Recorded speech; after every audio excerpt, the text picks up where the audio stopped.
শৈশবের সেই চায়ের দোকান, গল্পে ভরা বুক স্টল, চিঠির অপেক্ষায় থাকা লাল ডাকবাক্স কিংবা হারিয়ে যেতে বসা টেলিফোন বুথ সবই আজ প্রায় স্মৃতির অংশ। কিন্তু সেগুলোই যেন নতুন করে ফিরে এসেছে ক্ষুদ্র এক শিল্পের জগতে কাউসারের হাত ধরে।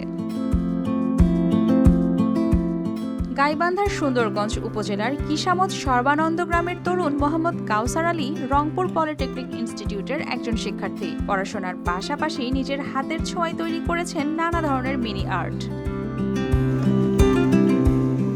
মাত্র 1 বছর আগে ছোট্ট পরিসরে শুরু হয়েছিল তার এই পথ চলা। শুরুর দিকে সবাই তাকে হেলা করলেও সামাজিক মাধ্যমে তার শিল্পকর্মের ছবি ছড়িয়ে পড়তেই দেশের বিভিন্ন প্রান্ত থেকে আসতে শুরু করে অর্ডার। বর্তমানে এগুলো বিক্রি হচ্ছে 350 থেকে 1800 টাকায়, যা মাস শেষে দাঁড়ায় 10 থেকে 12,000 টাকা।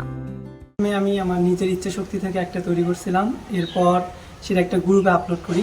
তো সেই গ্রুপে অনেক ভালো রেসপন্স পাই। তো সেখানে ভালো রেসপন্স পাওয়ার পর একটা ফেসবুক পেজ খুলি, ফেসবুক পেজে আপলোড দিই। সেখান থেকেই আমার অনলাইনে যাত্রা শুরু হয়। এরপর আস্তে আস্তে আমি অনেক প্রকাশনের সাথে যুক্ত হই এবং এখন আমি প্রায় 4 থেকে 5টা প্রকাশনে যুক্ত আছি। তাদের কাছে এগুলো আমি পাইকারি দিতেছি এবং ফেসবুকে সেল করতেছি এগুলো। Lily whipped shea mystic glowing body wash, secret to ultimate glow.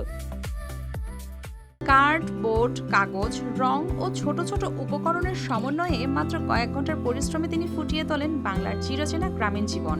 এই উদ্যোগ শুধু তার পরিবারের আয়ের পথই তৈরি করেনি, স্বপ্ন দেখার সাহস জুগিয়েছে আশপাশের অনেক তরুণকেও। এও অর্ডার দেয় হয়তো বা 10টা 50টা এইভাবে অর্ডার দিয়ে দেয়।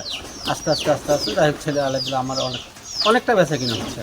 আমি 2024 সাল থেকে এটা কাজ শুরু করি এবং এটা থেকে আমার যা ইনকাম হয় এটাতে আমি আমার লেখাপড়া খরচ চালাই এবং এর পাশাপাশি আমি আমার পরিবারকে সাহায্য করে থাকি। যেখানে অনেকেই চাকরির অপেক্ষায় দিন গোনেন, সেখানে তিনি নিজের দক্ষতাকে পুঁজি করে কাউসার লিখছেন সাফল্যের নতুন গল্প। News desk, RTV।